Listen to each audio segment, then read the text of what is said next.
tout le monde, j'espère que vous allez bien. Je vous retrouve aujourd'hui pour une vidéo un peu mixte qui va être à la fois mon top lecture d'avril et mon bilan BD et manga. D'habitude je fais deux vidéos séparées pour ça, mais malheureusement au mois d'avril j'ai pas eu tant de lectures que ça extraordinaires. J'ai eu des bonnes lectures mais pas au point que j'ai envie de les mettre dans mon top du mois on va dire. Donc c'est même pas un top 5, je pense que c'est un top 2 ou 3.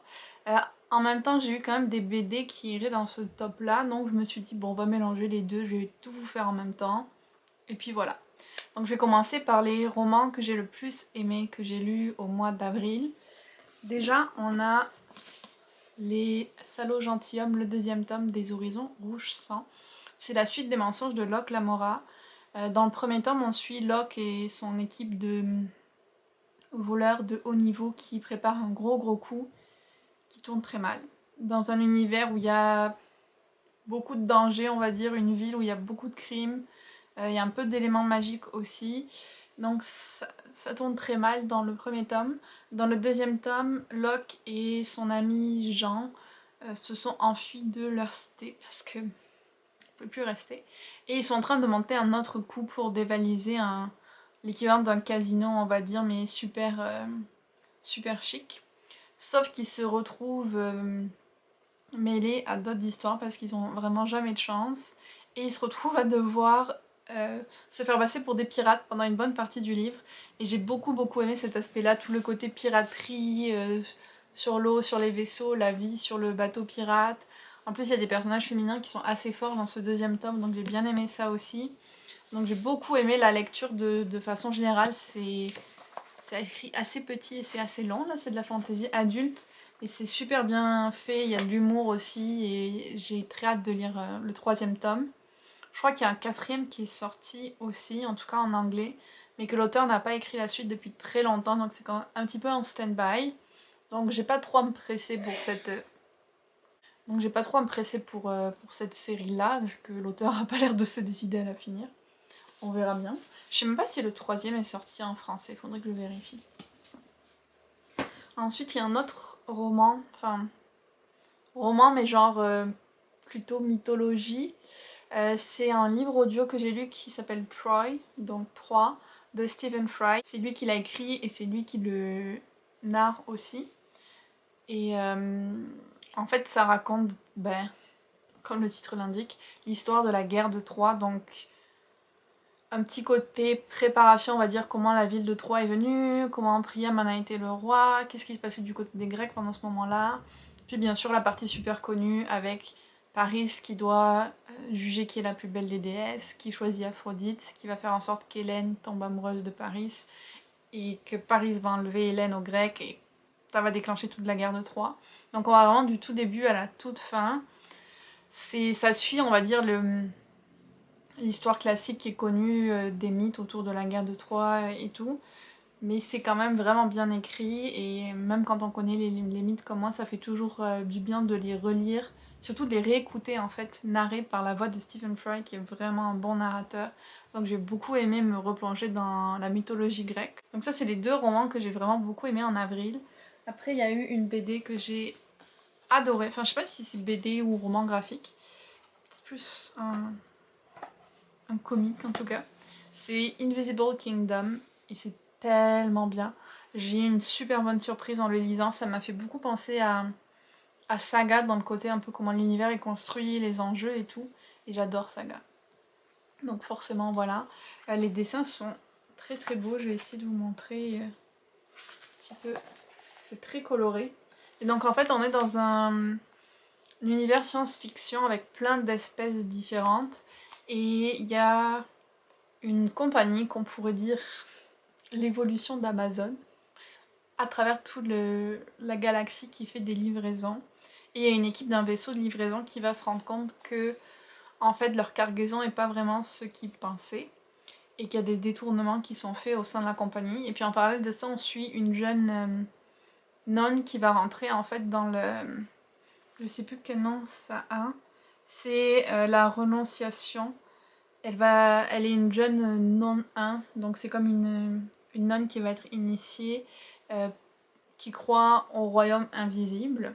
Et donc c'est des nonnes qui sont censées vivre un peu dans la pauvreté, qui vivent le visage caché, enfin plein de trucs comme ça.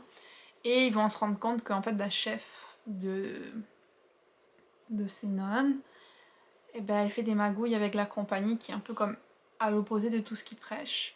Donc voilà, il y a tout ça ensemble, il y a donc un espèce de conflit caché, des courses-poursuites parce qu'ils doivent échapper à la compagnie.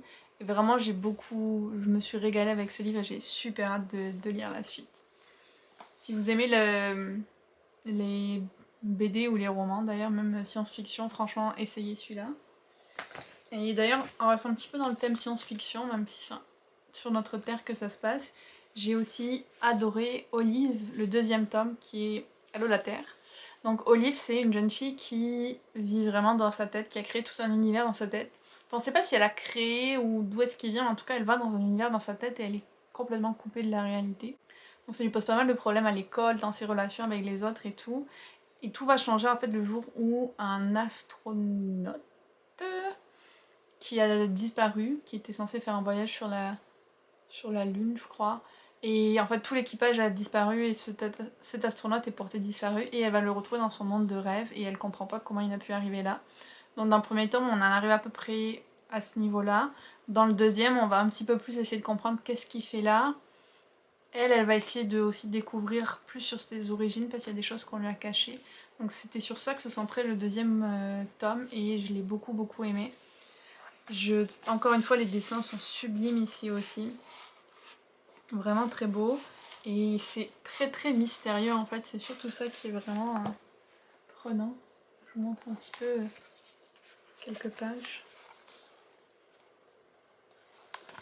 Donc j'ai hâte de voir comment ça va se finir. Ça c'est le deuxième sur 4. Je trouve que le rythme est vraiment bon. Des fois les BD c'est un peu dur d'équilibrer. C'est trop rapide ou trop introductif ou quoi. Là ça se passe vraiment, vraiment bien. Donc ça c'était mes meilleures lectures on va dire du mois d'avril, tout inclus. Maintenant je vais vous parler un petit peu des autres BD et mangas que j'ai lus. Donc en premier au début du mois j'ai lu A Safe New World qui est un manga qui reprend certaines idées de fantasy et tout mais d'une façon assez unique parce que là on va suivre un jeune homme qui vient de notre monde et qui se retrouve projeté dans un monde fantasy avec de la magie et tout et qui connaît rien, qui veut rien avoir à faire tout ça, il veut juste être en sécurité et en fait il va se retrouver plongé au cœur d'un conflit avec un nécromant et il va s'allier avec une chevaleresse ou chevalière pour vaincre le nécromant et en fait lui il n'utilise pas du tout les techniques de la chevalerie, il est vraiment plus dans la manipulation, la psychologie, se mettre à la place du méchant et donc ils comprennent pas trop pourquoi il fait ça et on a comme des soupçons sur le métier que lui pouvait faire avant sur Terre, c'est comme questionner un petit peu et il va essayer en même temps d'essayer de retourner dans notre monde. Donc c'est ça qui se passe dans le premier tome et c'était vraiment sympa, c'était plutôt pas mal. J'étais pas hyper fan de tout mais ça se lisait bien. Un autre manga, enfin une série de mangas plutôt que j'ai beaucoup aimé, c'était Shy. Donc j'ai lu les 2 premiers tomes. Là on est dans un monde où des super-héros sont apparus à un moment, chaque pays a son super-héros. Donc Shai c'est l'héroïne du Japon et elle a que 14 ans et elle est hyper timide, elle doute beaucoup d'elle, beaucoup de ses pouvoirs. Donc dans le premier tome on va la suivre où elle essaye de sauver des jeunes enfants coincés dans un roller coaster. Et il y en a une qu'elle n'arrive pas à sauver complètement à temps, qui se fait blesser, donc elle culpabilise beaucoup beaucoup par rapport à ça. Donc on suit vraiment sa lutte pour accepter son rôle de super-héros et ses pouvoirs. Dans le deuxième tome, on développe un petit peu plus ce côté-là parce qu'on voit comme un grand méchant apparaître. Je les ai trouvés super originaux ces mangas et j'ai vraiment beaucoup beaucoup aimé l'héroïne et l'univers qu'on découvre, donc j'ai très hâte de continuer à les lire. Après j'ai 4 BD. Il y en a 3 qui étaient comme moyen plus. Donc il y avait Téléportation, qui est une des dernières que j'ai lues de chez Draco. Celle-là, j'avais beaucoup d'espoir en elle, on va dire, parce que ça part du principe qu'il y a une société qui a réussi à développer la téléportation, qui permet du coup de se déplacer à travers l'univers d'un endroit à l'autre. Donc il y a vraiment plein de créatures de toutes sortes d'extraterrestres. Au début ça commençait bien parce qu'on était dans une espèce d'univers western qui me faisait un peu penser à Firefly, ce mélange science-fiction western. Et en fait, l'héroïne, je sais plus ce que c'est son nom, Lubia. Elle est employée par la compagnie pour chasser les gens qui n'utilisent pas leur téléportation retour. Parce qu'en fait, les gens, ils doivent réserver leur billet aller et retour de téléportation pour être sûr qu'ils n'en profitent pas pour disparaître ou pour s'enfuir.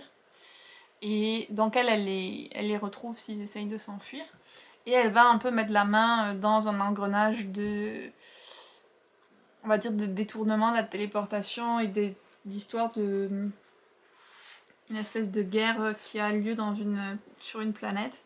Je vous dirais que j'ai trouvé qu'il y avait certains points un petit peu flous au niveau du scénario par rapport à ça. Genre, je trouvais que c'était dur de suivre qu'est-ce qu'elle faisait au final. J'ai bien aimé par contre elle en tant que personnage et puis l'autre, on le voit pas là, mais je vais vous montrer. Un autre personnage qui va comme s'allier à elle, qui est censé en fait l'étudier pour comprendre comment elle fait pour avoir un aussi bon ratio dans son travail parce qu'elle est super forte. C'est... si on a une image où on le voit bien ce personnage là. Je vais vous montrer, il est là. Donc au final ils se retrouvent à travailler ensemble pour essayer de s'enfuir face à toutes sortes de méchants. Et ça finit très mal le premier tome pour elle, il y a comme une explosion et ça finit très mal. Donc, je me demande ce qui va se passer dans la suite. Et en fait le truc qui me titille un petit peu dans cette BD, on va dire, c'est que donc son travail c'est d'aller chercher les gens qui profitent de la téléportation pour s'enfuir. Et j'imagine qu'il y a des gens qui profitent de cette téléportation pour s'enfuir pour de bonnes raisons, parce que ça va pas dans leur pays. Donc c'est comme si elle allait un peu chasser les immigrants illégaux. Et je trouve ça moyen. Alors après, c'était à peine abordé dans cette première BD, donc je me demande si dans la suite ils vont explorer ça et faire en sorte qu'elle va un peu comme réaliser les dangers de ce système et de la corporation qui fait la téléportation, ou s'ils vont continuer à aller dans cette direction elle chasse les personnes qui cherchent à avoir une meilleure vie, et ça je trouverais c'est un petit peu plus moyen. Donc c'est pour ça que je suis un peu sur la balance, on va dire, par rapport à cette BD là. Je suis pas sûre à 100% de ce que j'en pense et je crois qu'il faudra que je lise la suite pour vraiment me faire une opinion dessus. On avait ensuite Love, qui partait vraiment bien. Le concept de base, je l'aimais beaucoup. C'est dans une société futuriste avec des robots, avec des androïdes et tout. Sauf que maintenant, les androïdes sont comme un petit peu délaissés. Personne ne s'en occupe, ne les met à jour. Ils sont un peu comme reniés. Et en fait, il y a une humaine qui va tomber amoureuse avec un androïde. Sauf qu'en parallèle de ça, il y a justement les androïdes et les robots qui préparent une révolution. Et ils vont se retrouver un peu au milieu de tout ça. Lui, le gars, je sais pas pourquoi, on voit pas bien dans la couverture, mais lui, j'ai oublié son nom. En tout cas, il va se retrouver piégé avec les rebelles et être considéré comme un rebelle, donc il va lui arriver des choses pas très très cool. Et je trouvais vraiment le concept super intéressant parce que j'adore en fait dans les livres et tout avec les robots, tout ce qui va dans le questionnement de ce qui définit un être humain, ce qui définit une machine, comment est-ce qu'on fait avec cette limite-là quand justement on a des androïdes qui peuvent quasiment ressentir des émotions ou qu'on peut dire qu'ils ont une âme. Tous ces questionnements-là, les lois de la robotique, j'aime vraiment beaucoup. Donc je trouvais cet aspect super intéressant dans la BD, leur histoire à tous les deux, comment ils essaient de faire face à tout ça aussi. Il y avait juste un truc dont j'étais moins fan, c'est qu'il y a un personnage qui s'appelle Mehdi, et qui est clairement... qui est un robot, mais qui a un physique qui fait clairement penser qu'il y a une certaine origine, on va dire. Et c'est un personnage qui a vraiment un peu comme obsédé sexuel et qui va passer son temps à toucher les fesses de notre femme robot et tout. Enfin, je trouvais ça un peu limite que pourquoi c'est ce personnage-là qui s'appelle Mehdi qui est le seul qui a ce genre de comportement. Vous voyez ce que je veux dire? Donc ça m'a un petit peu plus gênée dans la BD, plus l'emploi de certains termes, on va dire, mais voilà. Donc il y a quand même des très bons trucs, mais il y a ces petites choses-là qui m'ont un petit peu dérangée. Ensuite, j'avais Sortilège, qui, lui, est l'histoire d'une jeune femme qui va se retrouver reine d'Entremonde lorsque son père est assassiné. Et donc, elle décide de quitter son amoureux parce qu'elle dit on pourra plus être ensemble, je vais être reine. Lui, il le prend très mal, il va voir une sorcière qui va lancer une malédiction à la jeune fille. Voilà, il ne peut pas supporter de se faire quitter. Et en fait, cette malédiction va faire comme revenir à la surface l'équivalent du diable ou de Lucifer. Sauf que lui il va être comme un peu touché par la jeune fille, sa pureté, tout ça. Et comme on commence à voir qu'il... pas qu'il tombe amoureux, mais qu'il commence à développer certaines émotions pour elle, en tout cas qu'un prince de l'enfer ne devrait pas avoir. Et ça le rend vulnérable à la sorcière qui va lui jeter un sort à lui. Donc vous voyez pourquoi ça s'appelle sortilège, il y a plein de trucs comme ça qui se passent.